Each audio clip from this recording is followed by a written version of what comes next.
एक ऐसी दुनिया जहाँ हर किसी के पास एक मैजिकल स्टार है, लेकिन वहीं पर फनीसा का जन्म होता है बिना किसी स्टार के। और जब उसके पेरेंट्स को ये बात पता चलती है तो उसके पेरेंट्स उसे घर से निकाल देते हैं और अब यहाँ तक कि विलेज के सारे लोग भी फनीसा से नफरत करने लगते हैं। तो फनीसा अपनी लाइफ बचाने के लिए गाँव से बाहर चली जाती है और उसी दौरान उसे एक स्लैम मिलता है जो कि उसकी पूरी जिंदगी बदल देता है और वो उस स्लैम का नाम रखती है सोरा। कहानी की शुरुआत होती है एक आदमी से जो कि कार्विंग का काम कर रहा होता है लकड़ी पे। तभी उसे एक बच्ची की रोने की आवाज आती है। वो जल्दी से अपने घर में भागते हुए जाता है तो उसे पता चलता है कि उसकी एक बेटी हुई है और वो बहुत ही प्यारी और देखने में सुंदर होती है। फिर उसकी वाइफ उससे पूछती है कि तुम इसका क्या नाम रखोगे और वो बोलता है कि मैं इसका नाम फनीसा रखूंगा। और उसके कुछ टाइम बाद फनीसा बड़ी हो जाती है और उसके फादर सबके लिए एक नया घर बना रहे होते हैं। फनीसा उस जगह पर जाती है, अपने फादर को बोलती है कि कुछ खा लीजिए। फिर सब लोग मिलकर खाना खाने लगते हैं। यहाँ पर फनीसा का बड़ा भाई भी होता है जो कि अपने फादर की मदद करा रहा होता है घर बनाने के लिए। तभी खाना खाते समय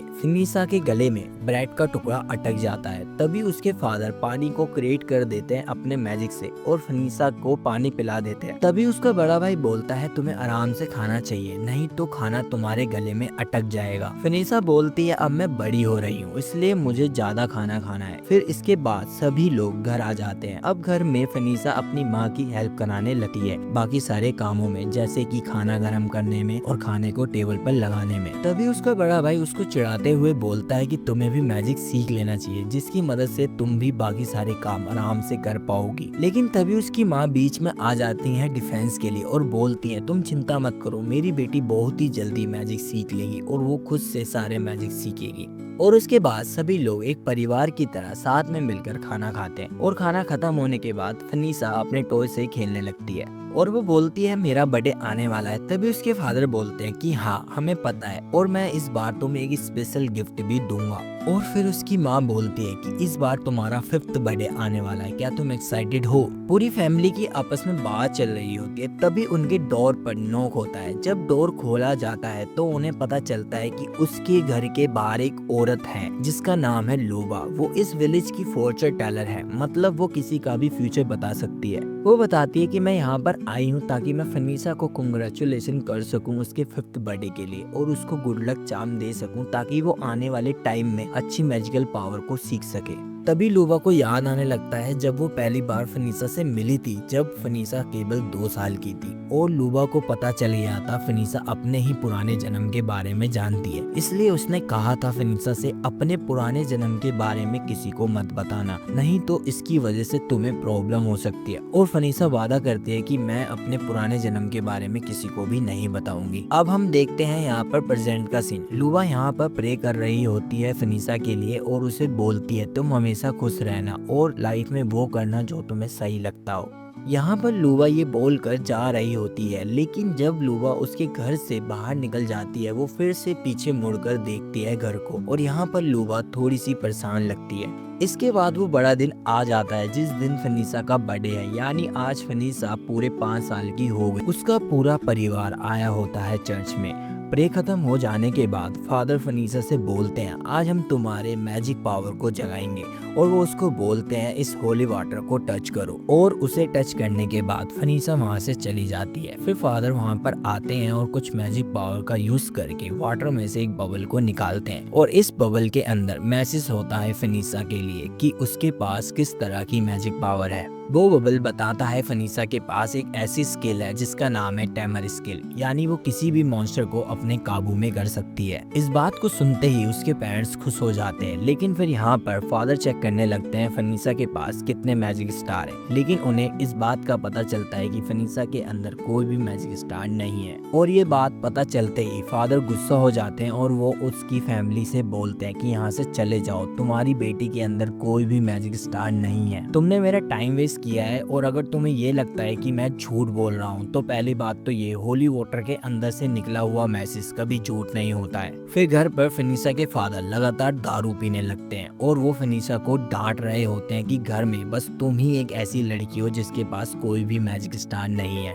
उन्हें इतना ज्यादा गुस्सा आता है कि वो फनीसा के फेवरेट टॉय को भी तोड़ देते हैं जिन्हें उन्होंने खुद बनाया होता है फनीसा के लिए। फिनिसा की माँ भी रोने लगती है और बोलती है कि तुम तो ऐसे बिहेव कर रहे हो जैसे कि फिनिसा तुम्हारी बेटी ही नहीं है। फिनिसा कोशिश करती है अपनी माँ को चुप कराने की, लेकिन तभी उसका बड़ा भाई बीच में आता है और उसके हाथ को बहुत ही तेजी से पकड़ लेता है और उसके हाथ को इतनी जोर से दबाता है कि फिनिसा को दर्द होने लगता है। यहाँ पर वो अपनी बड़ी बहन से बोलती है कि मेरी मदद करो, लेकिन उसकी बड़ी बहन उसे इग्नोर करके वहाँ से चली जाती है। फिर फिनिसा को घर से बाहर निकाल दिया जाता है। मुसीबत यहाँ तक खत्म नहीं होती है। विलेज में हर किसी को पता चल गया था कि फिनिसा के पास कोई भी मैजिक स्टार नहीं है, इसलिए हर कोई फिनिसा को क्रिटिसाइज करने लगता है इस बात के लिए।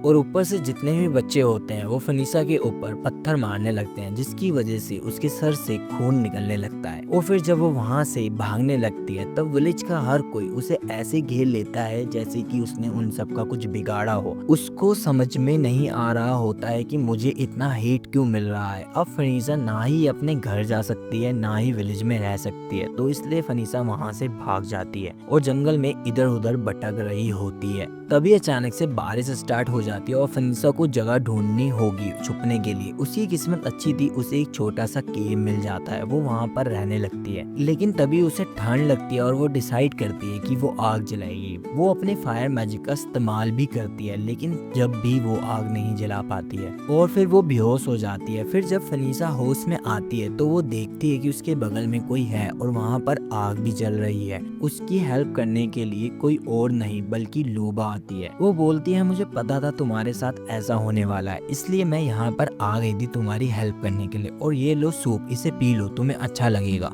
और वो फिनिसा को एक मैजिक बुक और एक बैग देती है। वो बोलती है ये तुम्हारे काम आएगा। और उसके बाद वो फिनिसा का ध्यान रखने लगती है उसकी माँ की तरह। और फिर वो उसको दुनिया के बारे में बताती है, उसको लिखना सिखाती है, पढ़ना सिखाती है और ये भी सिखाती है कि तुम्हें दुनिया में कैसे सरवाइव करना है। लेकिन एक दिन जब लूबा घर वापसी नहीं आती है तो फिनिसा को फिक्र होने लगती है, इसलिए वो विलेज में चुपके से जाती है इस बात का पता करने के लिए कि आखिर लूबा को हुआ क्या है। उसका दिल टूट जाता है जब उसे इस बात का पता चलता है लूबा इस दुनिया में नहीं रही। और वहीं पर उसके फादर विलेज के चीफ से बोलते हैं तुम्हें मेरी बेटी की जान ले लेनी चाहिए क्योंकि उसके पास कोई भी मैजिक स्टार नहीं है। इतना सुनते ही फिनिसा अंदर से टूट जाती है। उसको ऐसा लगने लगता है कि उसके फादर ने ही लूबा की जान ली होगी और अब उसके फादर उसकी भी जान लेना चाहते हैं। यहाँ पर उसको इमेजिनेशन आती है जहाँ पर उसकी माँ उसे बोलती है कि अच्छा होता अगर तुम मुझसे जन्म नहीं लेती। तो इसके बाद विलेज का जो चीफ होता है सभी विलेज वालों को बोलता है कि फिनिसा के पीछे जाओ क्योंकि फिनिसा ने ही लूबा की जान ली है।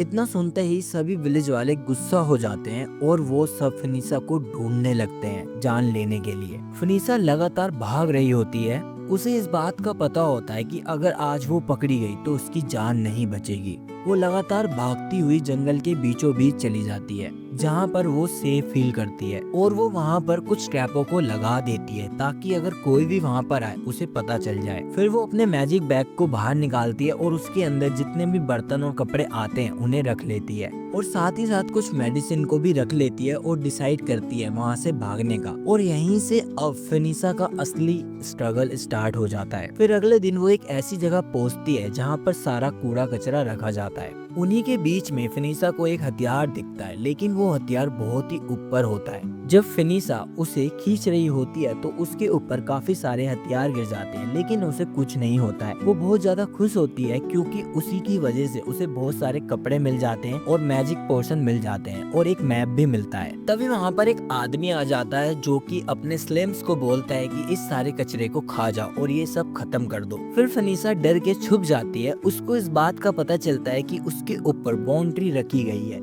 जहाँ पर जो भी पर्सन उस विलेज के सामने उसे लेकर आएगा, चाहे जिंदा चाहे मुर्दा, उसको मुंह मांगी कीमत दी जाएगी। फिनिसा फिर उधर से भागने लगती है और रात होने के बाद एक पेड़ के नीचे अपनी रात गुजारती है।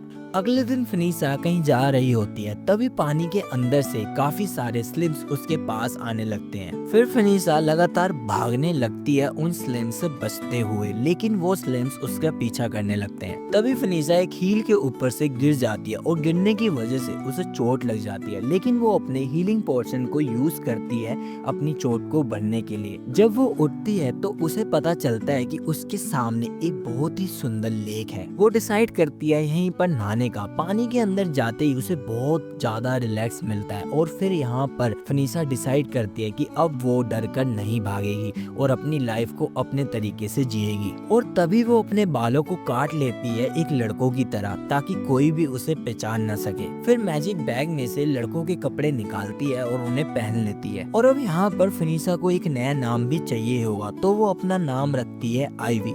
जब अगले दिन वो अपने सफर को स्टार्ट कर देती है और कहीं जा रही होती है, तभी उसको एक आवाज आती है। फिर वो नीचे देखने लगती है कि ये आवाज कहाँ से आ रही है, तो उसका ध्यान जाता है एक स्लेम के ऊपर। फिर वो मैजिक बुक के अंदर देखने लगती है स्लेम के बारे में, तो वहाँ पर लिखा होता है स्लेम का कोई भी नाम नहीं है और ये अपने प्रजाति के सबसे कमजोर होते हैं। फिर वो बोलती है तुम भी मेरी तरह हो, मैं भी बहुत ही कमजोर हूँ और मेरे ही अपने लोगों ने मुझे निकाल दिया है। तभी वो डिसाइड करती है इस स्लेम को कुछ नाम देने का, लेकिन तभी वहाँ पर अचानक से हवा चलने लगती है, जिसकी वजह से वो वहाँ से कहीं दूर चला जाता है। फिर वो देखती है कि ये स्लेम इतना कमजोर है कि वो खुद से उठ तक नहीं सकता है। फिर जब वो बुक में पढ़ती है तो उसे पता चलता है कि ये स्लेम बहुत ही ज्यादा कमजोर होते हैं। तो फिर वहाँ पर फिनिसा डर जाती है। वो डिसाइड करती है वो उस स्लेम को उठाएगी, लेकिन ध्यान से। फिर हाथ में रख लेने के बाद वो उस स्लेम को वापस जमीन पर रख देती है और बुक के अंदर पढ़ती है, जहाँ पर लिखा होता है कि इन स्लेम का लाइफ स्पैन एक दिन से भी कम का होता है। तभी एक और हवा का झोंका आता है और वो स्लेम फिर से हवा के झोंके के साथ चला जाता है। फिर उसके पीछे पीछे फिनिसा भी चली जाती है स्लेम की जिंदगी बचाने के लिए, क्योंकि आगे एक लेक होती है और अगर स्लेम उस लेक के अंदर गिर गया तो वो मर जाएगा। लेकिन फिनिसा उसकी जान बचा लेती है और वो बोलती है अब से मैं तुम्हें अपने पास रखूंगी। मैं जानती हूँ तुम्हारी जिंदगी ज्यादा लंबी नहीं है, लेकिन जितनी भी लंबी हो हम दोनों साथ रहेंगे। फिर उस रात फिनिसा लगातार जग के स्लेम के ऊपर नजर रख रही होती है। उसको डर होता है कि कहीं वो सो गई, स्लेम को कुछ हो गया तो वो अपने आप को माफ नहीं कर पाएगी। और वो स्लेम को अपनी फैमिली के बारे में बताती है कि कैसे उसकी फैमिली ने उसे घर से निकाल दिया और कैसे उसे अपनी पिछले जन्मों की मेमोरी बार बार आती रहती है। और ये सारी बात बताते बताते फिनिसा सो जाती है। जब वो सुबह उठती है तो उसे पता चलता है कि वो सो चुकी थी और स्लेम उसके साथ नहीं है। और वो इस बात को सोचते हुए दुखी हो जाती है और रोने लगती है। लेकिन फिर वो डिसाइड करती है कि उसे आगे बढ़ते रहना होगा और वो अपना मैप निकालती है कि ये डिसाइड करने के लिए कि अब उसे कहाँ जाना चाहिए। और उस मैप के अंदर छुप के बैठा होता है स्लेम। उसको देखते ही वो खुश हो जाती है और उसे पता चलता है कि ये स्लेम बुक वाले स्लेम से अलग है। वो सोचती है स्लेम को एक नाम देने का और जैसी वो स्लेम को टच करती है तो वो चमकने लगता है। अब यहाँ पर स्लेम का कलर ब्लू है तो वो नाम सोचती है सोरा। नाम देते ही उस स्लेम का जो सर होता है वो चमकने लगता है और उसके ऊपर एक डिजाइन बन जाता है, जिससे फिनिसा और सोरा का कनेक्शन बन जाता है। तो इस पार्ट में इतना ही दोस्तों। नेक्स्ट पार्ट में हम देखेंगे कि कैसे फिनिसा ने मोस्ट पावरफुल मॉन्स्टर को अपना दोस्त बनाया। तो वो पार्ट मिस ना हो जाए तो चैनल को जरूर सब्सक्राइब कर लो और आपको कौन सा पार्ट इस वीडियो का सबसे ज्यादा पसंद आया कमेंट में जरूर बताना।